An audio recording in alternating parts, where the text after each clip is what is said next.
En este sentido hay cero tolerancia y también hemos entrado en el tema de la capacitación y estamos trabajando con la Secretaría del Trabajo para que haya no solo en las rutas de concesión única, sino también un pago sin comisión a los choferes.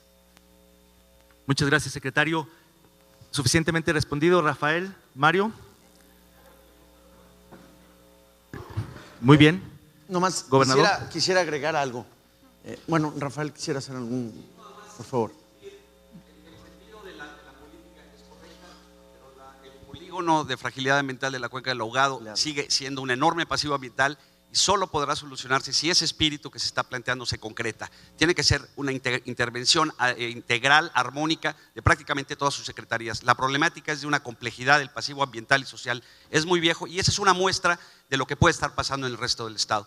La sociedad estaríamos pendientes de ver resultados en la cuenca del Ahogado, de empezar a ver los cambios en el proyecto de cuencas costeras, porque ahí el mecanismo red es donde puede ser viable.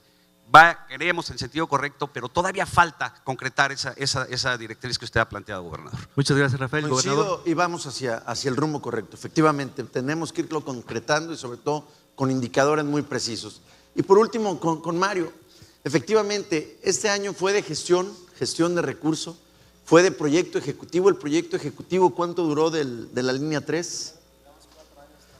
Pero se concretó en 9 meses. Es el primero terminado en la República Mexicana de todos los proyectos de trenes que se tienen. El tema de ciclovías, estamos inclusive con un proyecto que ustedes nos dieron, bajando los proyectos ya ejecutivos. En algunas zonas la complejidad, sobre todo del interés del comerciante, del vecino inclusive, que muestra otros intereses, son los que tenemos que ir resolviendo nosotros con una socialización de cada uno de los proyectos. Los proyectos, cuando están a la luz, es porque ya traen un trabajo del diagnóstico a la planeación, a la concreción del proyecto ejecutivo y luego a la socialización del mismo para poder iniciar con ellos. Me parece muy atinado que en este año podamos nosotros ir avanzando desde la agenda en la que coincidimos, además, una agenda que nos han presentado muy concreta. Y en el tema de la gestión, ustedes verán, en este mismo año, para tener compromisos concretos, en este mismo año, después del primer semestre, empezarán a ver ustedes desde la renovación en el tema trolebús, en el tema de reordenamiento de rutas, en el tema de renovación de unidades, en el tema también de orden, sobre todo en la ruta empresa. En ese se va a ver con claridad cómo se reducen los accidentes, que es una prioridad para nosotros, la vida de la gente, la vida de los peatones. Muchas gracias, gobernador. Bien, pasamos a la siguiente dimensión. El tiempo apremia, llevamos un leve retraso de unos minutos, pero creo que ha valido la pena que se respondan suficientemente las preguntas. El siguiente es equidad de oportunidades. Muchas gracias. En este tópico, en este eje importante, quiero decirles que la política social la estamos viendo desde una perspectiva de integración. Es decir, de cómo dotamos de herramientas y capacidades a las personas que viven en vulnerabilidad para poder tener un desarrollo pleno en su comunidad, en su entorno, y que puedan en un futuro tener un ingreso propio, que se puedan inclusive autoemplear. Se atendieron a más de 1.700.000 personas a través de los distintos programas, sobre todo impulsando sus derechos sociales.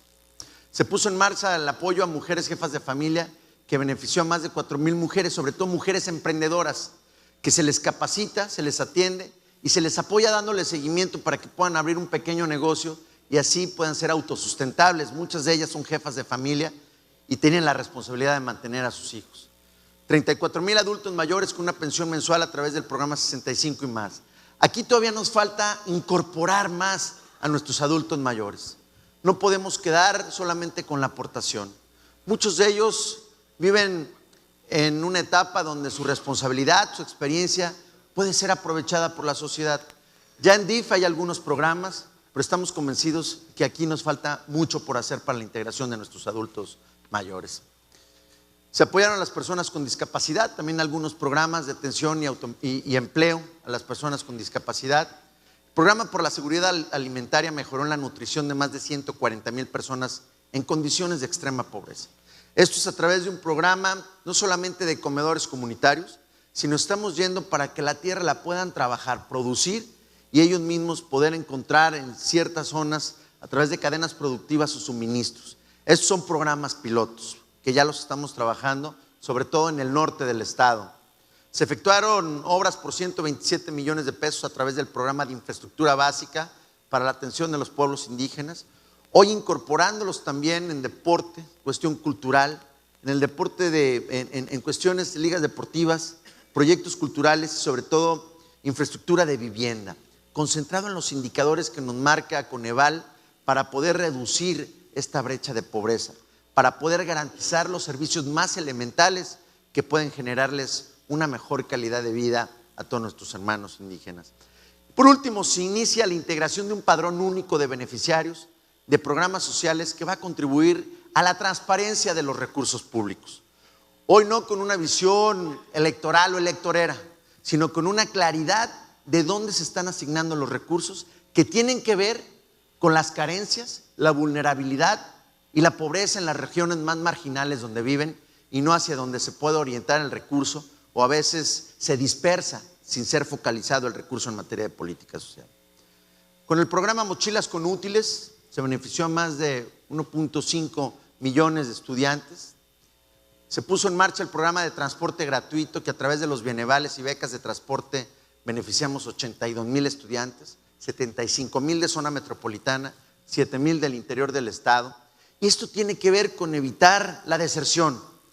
Hoy cerramos con mayor eficiencia terminal. Queremos incentivar a los jóvenes estudiantes a que no dejen sus estudios. Además, el tema del transporte gratuito ha sido de gran valía en la economía familiar para familias que tienen 2 o 3 hijos desde la secundaria hasta la universidad. Hoy hemos encontrado en esto un aliciente para duplicar inclusive el programa en este mismo año, que es impulsar y dotar de herramientas a los jóvenes para que sigan estudiando. Con el programa Escuelas de Calidad se benefició a 400,000 alumnos, se instalaron más de 500 aulas interactivas. La apuesta de este gobierno en educación es impulsar sobre todo los temas de mejor formación y aprendizaje en matemáticas, tecnologías e idiomas. Con estos 3 elementos estamos convencidos que nuestros estudiantes podrán competir con cualquier estudiante del mundo. Las escuelas de tiempo completo tuvieron un crecimiento del 438%, al pasar de 99 a 533 escuelas de tiempo completo, donde pedimos siempre y tratamos de vincular estrechamente a los padres de familia, que no la responsabilidad por ser escuela de tiempo completo la dejen toda a los profesores, sino que se involucren en este proceso, en la formación de valores y sobre todo en el conocimiento pleno de lo que destacan en cada una de estas escuelas de tiempo completo. Los organismos sectorizados de educación media superior incorporados al Sistema Nacional de Bachillerato pasaron de 12 a 28 planteles. A través de estrategias de prevención y detección temprana se redujo el 28% de defunciones por cáncer cervicouterino y 20% por cáncer de mama. En esto instalamos unas nuevas unidades móviles que pasaron de ser análogas a digitales, lo que nos tardaba el tiempo de revisión y poder dar un resultado al paciente, aquí pues tardaban hasta más de un mes, mes y medio. Hoy de manera puntual en 7 días tienen ellos un diagnóstico porque llega directamente al Distrito Federal, a un centro donde les mandan a través de estas unidades en cualquier región, en cualquier municipio y tienen sus resultados inmediatamente a los 7 días. Y esto impulsa mucho la prevención y evita entonces las defunciones.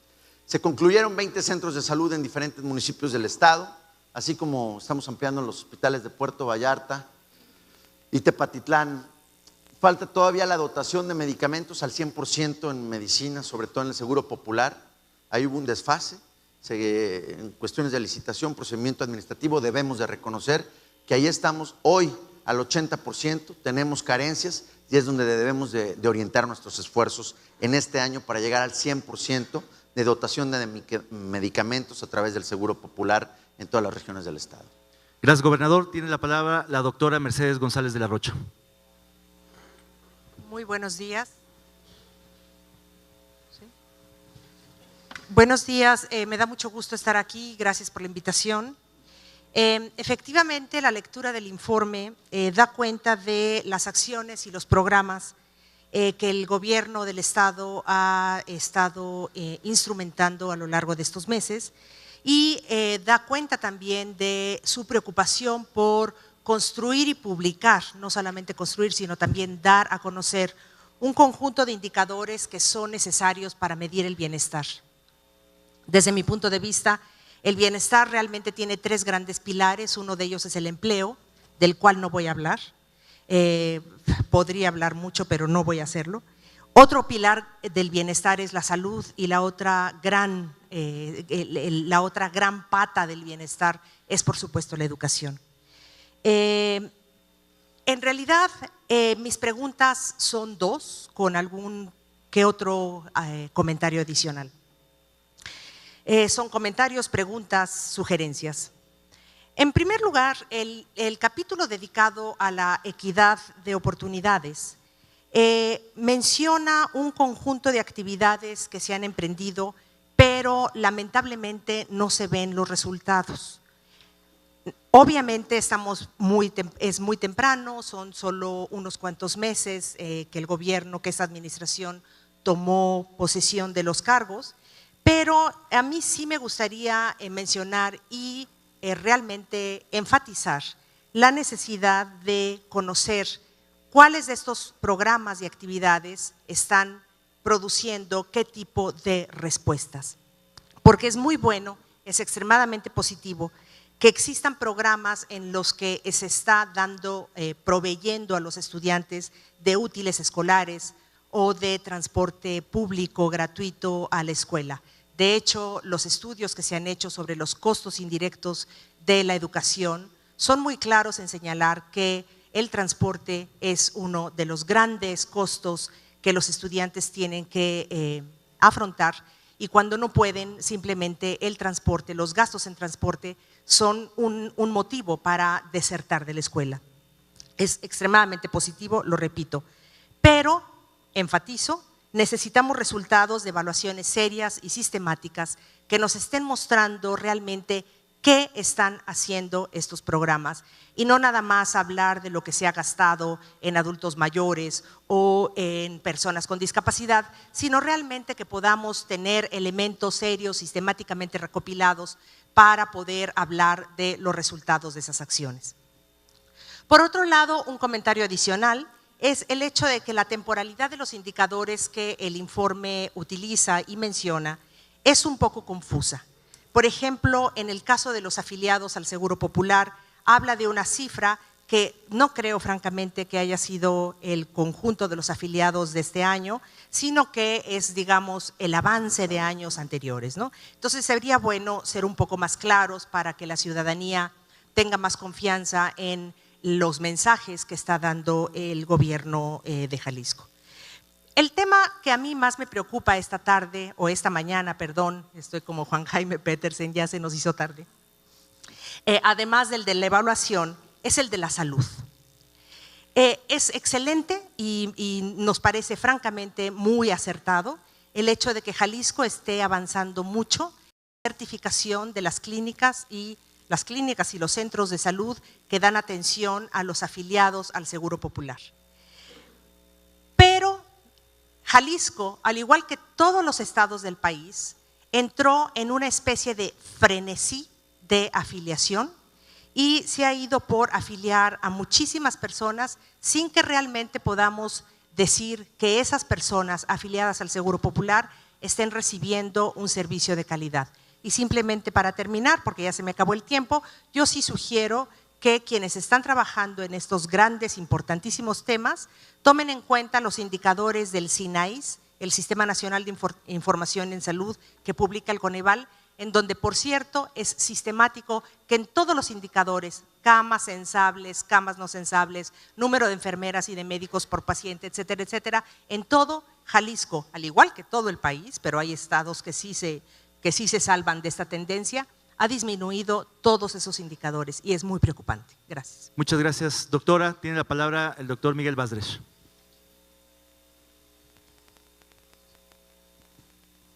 Muy buenos días. Muchas gracias por la invitación. Espero que este ejercicio se pueda evaluar bien y mejorar para el año que entra. Por lo pronto, quizá una propuesta que deje de ser glosa para hacer un debate. Quiero expresarle al señor gobernador y al querido señor secretario Ayón 3 inquietudes. Quiero, antes de mencionarlas, decirles que me parece muy interesante que las escuelas normales hayan repuesto sus directivos mediante un examen de oposición. Es histórico y es de alabar. Puede ser una piedra que verdaderamente cimente el cambio de estas instituciones, desgraciadamente en todo el país, pero también en Jalisco, un poco atrasadas. Mi primera inquietud es, curiosamente, los demasiados programas. Me hace sospechar burocracia. Y entonces quisiera saber, de todos los millones que se gastan en los programas, pues cuántos se gastan en la administración y en los costos de transición de estos programas, y cuánto efectivamente se gasta de manera directa en los beneficiarios. Hay muchos millones para bienevales, para transporte, en fin, no detallo. La pregunta es, a lo mejor lo que dice el secretario Villanueva, al poquito tiempo lo podemos ver en las nuevas cuentas presupuestales, pero finalmente la preocupación es más programas, más gasto administrativo. Esa es la pregunta. La segunda pregunta en esta misma dirección es, bueno, en realidad es por la participación social. El informe no informa nada o muy poquito sobre la participación social en la educación.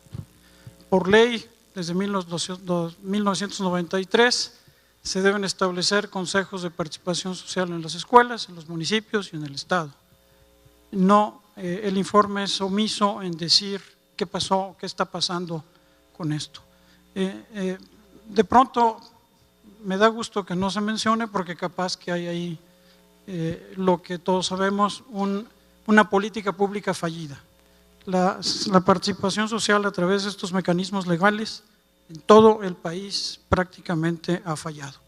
Se requiere pues que ahora, con ocasión de las reformas políticas y de la nueva ley estatal de educación que estará por discutirse y por elaborarse, se incorpore una nueva política de participación social, por lo menos en Jalisco, donde se recojan efectivamente los mejores mecanismos de participación y los mejores aportes de la sociedad para que la educación sea de calidad y no solo escolarización.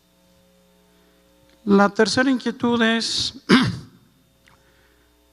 una inquietud que pudiera parecer filosófica, pero que es muy concreta. Me inquieta que el informe no dé cuentas en términos del derecho a la educación. Es muy bueno los datos, muy buenos los avances, pero hoy necesitamos saber si avanzamos en la calidad y la exigibilidad del derecho a la educación. Es la nueva tónica que tiene todo el mundo sobre este tema de la educación. No sabemos si el enorme esfuerzo de sociedad y gobierno en la educación se traduce en un cabal cumplimiento del derecho a la educación, pues nos contentamos con los datos sobre la escolarización.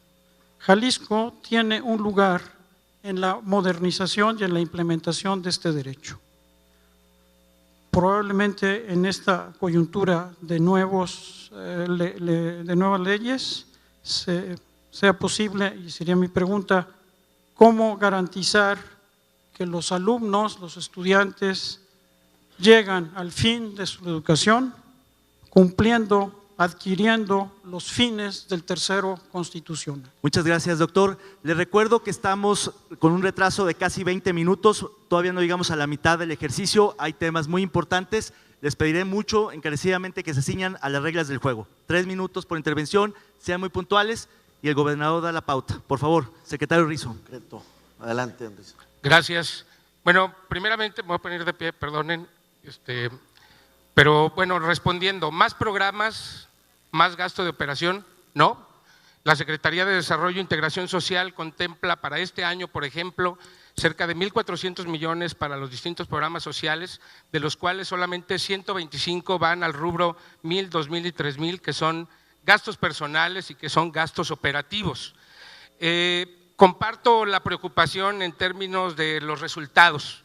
Hoy hemos hecho árboles de problemas en relación a los distintos programas sociales. Iniciamos ya con diagnósticos de cada uno de los beneficiarios de los distintos programas sociales.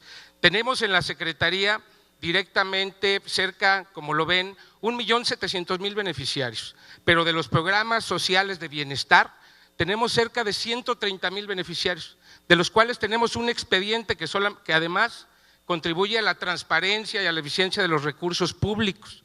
También tenemos ya el Padrón Único de Beneficiarios, que contempla 77 variables que permitirán diseñar, diagnosticar y evaluar los resultados de cada uno de los beneficiarios. Es decir, conocíamos su situación desde antes de que fueran beneficiarios de los programas sociales, y eso nos va a permitir dar resultados muy precisos. Iniciamos también con programas sociales que anteriormente no estaban considerados en otros ejercicios y que nosotros hemos estado evaluando de manera permanente desde el año pasado todos los procesos de cada uno de los programas, para también eficientar no solamente el gasto de la operación de los propios programas sociales, sino también el diseño y los resultados. Lo que nosotros pretendemos hacer en la Secretaría es dar resultados y, como lo señalaban hace un rato, establecer la situación en que recibimos a un beneficiario de un programa social, que les generamos nuevas condiciones para poderlo sacar adelante. Este año también consideramos en el presupuesto un programa que se denomina Agentes de Bienestar. Este programa de Agentes de Bienestar no solamente contempla el tener vínculos de manera personal y constante con cada uno de los beneficiarios para poderles dar seguimiento, porque el problema de las políticas públicas anteriormente era que eran situaciones aisladas, que no iban correlacionadas a atacar tal o cual indicador, y hoy lo podemos realizar, y a través de este programa vamos a generar activaciones comunitarias para que esos beneficiarios puedan devolverle, no al Estado, sino a su entorno, a su comunidad, a su familia, un poco de lo que el Estado les está otorgando. Y también estableceremos acciones de capacitación para que generamos a través de oficios y a través del Servicio Nacional del Empleo, de la Secretaría del Trabajo, porque hemos estado trabajando de manera transversal en todos los programas sociales. Reconocemos, al igual que usted, que no hay mejor política social que el empleo. Por eso el señor gobernador hace unos días estableció una cruzada en la que invitó a muchos organismos de la sociedad civil para irnos a fortalecer el tema del empleo en el Estado, y en eso estamos trabajando. Inclusive hay algunos programas que les metimos un elemento más, como es el que puedan generar un empleo, aunque sea temporal, que permita también beneficiar de manera indirecta a través de los programas sociales y contribuir en esa estrategia que definió el señor gobernador. Muchas gracias. Tiene la palabra el secretario Ayón. Sí, muy buenos días a todos. Muchas gracias por este ejercicio que nutre y viene a enriquecer nuestro trabajo. Quisiera comentar, Mercedes, de manera muy concreta, que la medición de todos y cada uno de los programas que intersectorialmente nos comparte la Secretaría de Desarrollo Social y la propia Secretaría de Educación estarán siendo medidos año tras año con las propias variables de la Secretaría de Desarrollo e Integración Social y por los propios números de la Secretaría de Educación en cuanto a la eficiencia terminal. En el sentido del doctor Badres, sí quisiera hacer un comentario muy concreto en tres temas importantes. Yo creo que habría que definir y poner los puntos sobre las IES en el sentido de qué es lo que sucede en educación. En educación, como ya muy atinadamente lo dijo el secretario Villanueva, existe un déficit importante de 1.500 millones de pesos en el ámbito estatal que se tiene arrastrando desde hace más de 12 años. Esta es una situación muy compleja de trabajo. En el ámbito de la educación federalizada, el 97% de los recursos que tenemos está destinado a nómina. Solamente tenemos un 3% que estamos utilizando y con lo cual tendremos que trabajar para establecer las situaciones de calidad. En este sentido, quiero dejar muy en claro que este gobierno ha avanzado con pasos firmes en el sentido de los exámenes de oposición. Ya tenemos exámenes de oposición en las escuelas normales, por primera vez en todo el país lo hemos logrado. Tenemos la red de infraestructura de voz y datos en las escuelas normales y tenemos por primera vez en estos primeros 10 meses de gobierno los laboratorios de inglés en las escuelas normales. No podemos pensar en tener educación de futuro si nuestras escuelas normales no son las mejores del país. Quiero agradecer de igual manera a la gente y a la propia presidenta del ITEI porque nos ha acompañado en todos y cada uno de nuestros procesos de asignación que se han hecho con total y absoluta transparencia. En este sentido, estaremos trabajando en la situación de la calidad educativa con diversos programas. Estamos desarrollando los inherentes a las mediciones de prueba enlace, estaremos cruzando todos y cada uno de los datos y logrando germinar una situación entre todos y cada uno de los programas de escuelas de calidad, escuelas de tiempo completo y la situación de tecnología en el aula para poder determinar lo que la meta del gobernador ha sido planteada de estar en los 5 primeros lugares de las mediciones nacionales al término de este gobierno. Secretario, ¿quiere intervenir? Muy puntual, por favor. Sí, muchas gracias. El tema del seguro popular es un tema que es una herramienta más de un derecho constitucional que es el derecho a la salud de todos los mexicanos. Lo que estamos viviendo en estos momentos es el hecho de modificar el padrón que teníamos, un padrón que existió la necesidad de modificarlo en base a que había algunos derechohabientes que ya no existían por diferentes razones, porque fallecieron, porque se cambiaron de localidad, por diferentes circunstancias. Por eso es el número de afiliados. Por otro lado, el número de camas sensables, no sensables, de médicos, enfermeras, etcétera, muy probablemente se verá modificado el año entrante, dado que en este año no tuvimos la oportunidad de crecer como nosotros hubiéramos crecido y como ha sido la indicación del señor gobernador. En cuanto al tema de la calidad en los servicios de atención, se darán cuenta ustedes que estamos trabajando intensamente y para eso ha trabajado de manera directa el Consejo Estatal de Salud, que como ustedes saben ha trabajado de una forma ordinaria y de 5 extraordinarias, para lo que nos reunimos los que lo integramos, que está conformado por organizaciones civiles, diputados, colegios, asociaciones, Secretaría de Educación, para la coordinación de los programas y los servicios de salud que prestan en la entidad. Estamos al pendiente de mejorar la calidad de los servicios de salud. Muchas gracias, secretario.